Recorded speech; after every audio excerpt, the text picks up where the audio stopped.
my kids ask this a lot. Like, well, we hear about them on the news. Some places in this country have blizzards.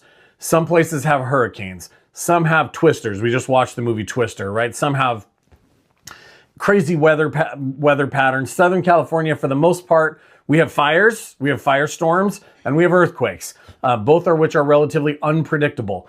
They just kind of happen, especially earthquakes. They can't tell you when they're going to happen. They just do, and that bothers a lot of people. So have a plan in place. And I remember taking that away, and not that my parents didn't have a plan. It wasn't something that ever happened before.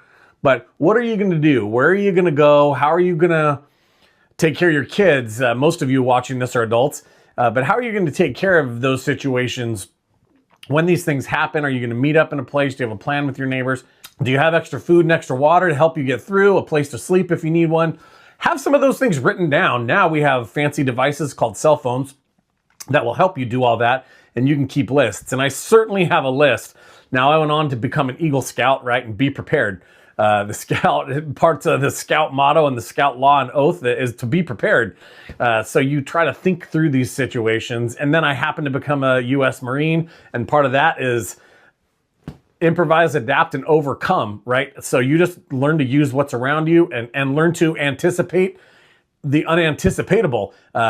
One of the reasons why the Marine Corps is so successful is because they are always ready. We don't walk around just kind of hoping that nothing bad happens.